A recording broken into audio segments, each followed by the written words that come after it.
Hello friends, কেমন আছো সবাই? আশা করি সবাই খুব ভালো আছো। আমিও খুব ভালো আছি। তো আজকে আর একটা নতুন রেসিপি নিয়ে চলে এসেছি। আজকে রান্না করব শাহী পনির। তো চলো কী করে রান্না করি তোমাদেরকে দেখাই। তো আমি প্রথমেই পনিরগুলোকে কিউব করে কেটে নিয়েছি। এই কিউব করে কেটে নিলে কিন্তু দেখতেও খুব সুন্দর লাগে। তো চলো এবার কি মশলা নিই সেগুলো তোমাদের দেখিয়ে দিই। আমি এখানে কাজু ভিজিয়ে রেখেছি জলে, আর নিয়েছি এখানে চালমগজটাকেও জলে ভিজিয়ে নিয়েছি। আর এখানে আমি পোস্তটাকেও জলে ভিজিয়ে নিয়েছি। পোস্তটাকেও জলে ভিজিয়ে নিলে কি হয়, বাটাটা খুব সুন্দর হয়। মিক্সিতে বাটো আর শিলে বাটো, যেটাতেই বাটো। এবার আমি এখানে কাঁচা লঙ্কা নিয়ে নিয়েছি, আর 4 টুকরো আদা নিয়ে নিয়েছি, আর ফেটিয়ে রাখা টক দই নিয়ে নিয়েছি। এবার আমি এখানে কিছুটা জল গরম করে নিচ্ছি। জল গরম করা হয়ে গেলে একটা বাটির মধ্যে ঢেলে জলগুলোকে আমি নুন আর চিনি দিয়ে এটাকে মিশিয়ে রেখে দেব। কারণ যখন আমি পনিরটা ভাজবো তখনই জলের সাথেই কিন্তু অ্যাড করে দেবো। দেখো আমি নুন দিয়ে দিয়েছি, একটু বেশি পরিমাণে নুনটা দেবে, তাহলে নুন আর চিনিটা ভালো ঢুকবে। দেখো চিনিটাও কিন্তু আমি এবার অ্যাড করে দিয়েছি। এবার এটাকে ভালো করে মিশিয়ে নিতে হবে। আমি এখানে একটা হাতার সাহায্যে মিশিয়ে নেব। তো দেখো এরকমভাবে মিশিয়ে নেবে। মিশিয়ে যদি তোমরা পনিরগুলোকে এর মধ্যে রেখে দাও তো পনিরগুলো সফটও হয়ে যাবে, আর নুন যে আর চিনিটা যে দিলাম ওটাও কিন্তু পনিরের মধ্যে ঢুকবে। দেখো ফ্রাই প্যান নিয়ে নিয়েছি, আর এর মধ্যে আমি এখন তেল দিয়ে দিয়েছি।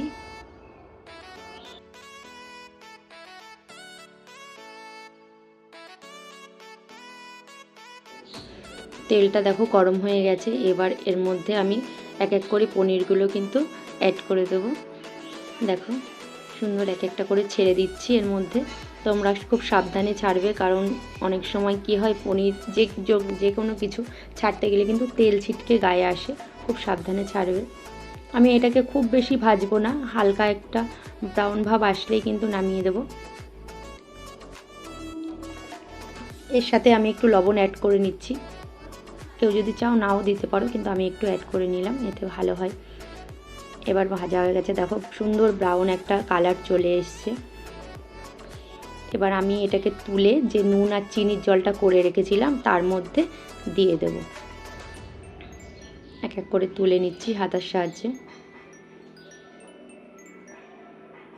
এই পনিরটা কিন্তু রুটি আর পরোটার সাথে খেতে বেশি সুন্দর লাগে। তোমরা চাইলে ভাত দিয়েও খেতে পারো।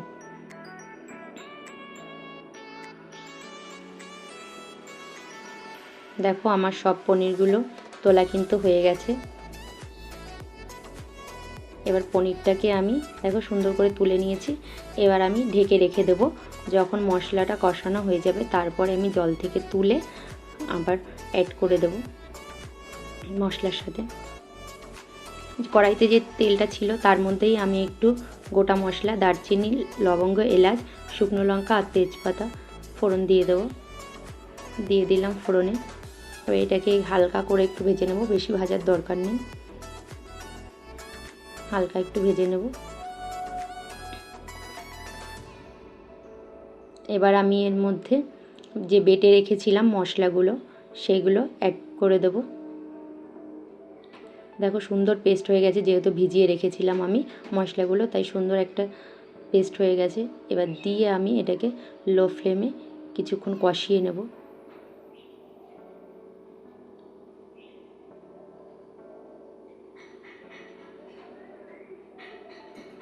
এবার আমি অ্যাড করলাম এর মধ্যে নুন আর চিনি। চিনিটা একটু দিতে হবে, কারণ এই পনিরটা একটু মিষ্টি মিষ্টিই ভালো লাগে। দেখো আমার কষানো হয়ে যাচ্ছে। এর মধ্যে একটু লঙ্কার গুঁড়ো আমি অ্যাড করলাম কালারের জন্য। কেউ যদি চাও এটাকে নাও দিতে পারো, কালারটা ভালো আসে তার জন্য আমি একটু লঙ্কার গুঁড়ো অ্যাড করেছি। এরপরে আমি যে পনিরটা ভিজিয়ে রেখেছিলাম সেই পনিরটা দিয়ে দেবো। এখানে আমার একটা মিস্টেক হয়ে গেছে, আমি তোমাদের টক দই মেশানোটা ক্যামেরা করতে ভুলে গেছি। তোমরা একটু অ্যাডজাস্ট করে নিও। অবশ্যই টক দইটা দেবে, টক দইটা দিলে খুব সুন্দর একটা টেস্ট আসে। দেখো পনিরটা দেয়া হয়ে গেছে। এবার আমি একটু নাড়িয়ে নেব। নাড়িয়ে একটু কষিয়ে নিতে হবে। ঢেকে একটু কষিয়ে নিচ্ছি আমি। ঢাকনাটা তুলে দেখো সুন্দর কষানো হয়ে গেছে। এরপরে যেটা মূল উপকরণ সেটা হচ্ছে দুধ। দুধটা কিন্তু অ্যাড করতেই হবে। দেখো আমি আমল দুধ ইউজ করছি এখানে। আমল দুধটা দিলে টেস্টটা খুব সুন্দর আসে। দেখো দেয়া হয়ে গেছে। এবার আমি এটাকে ঢেকে দেবো 5 মিনিটের জন্য। 5 মিনিট পরে দেখো ঢাকনা খুলে কতটা সুন্দর হয়েছে কালারটা। এবার আমি এখানটায় গুঁড়ো যে শাহি গরম মশলা আছে সেটাকে অ্যাড করে দেবো। আর আরেকটা জিনিস অ্যাড করতে হবে, সেটা হচ্ছে কাসুরি মেথি, যেটা খুব সুন্দর একটা গন্ধ, আর দিলে পুরো ফ্লেভারটাই চেঞ্জ হয়ে যায়। আমি দিয়ে দিলাম কাসুরি মেথি। এবার আবার এটাকে একটুখানি নাড়িয়ে চাড়িয়ে আবার কিন্তু আমি আরেকটু ঢাকনা দিয়ে ঢেকে হতে দেবো আরও 3-4 মিনিটের জন্য। দেখো 3-4 মিনিট পরে আমি ঢাকনা খুলে নিয়েছি, তেলও ছেড়ে দিয়েছে, কালারটা কত সুন্দর এসছে দেখো। আমার কিন্তু রান্নাটা কমপ্লিট। এবার আমি ঢেলে নেব। আমি ঢেলে নিলাম বাটিতে।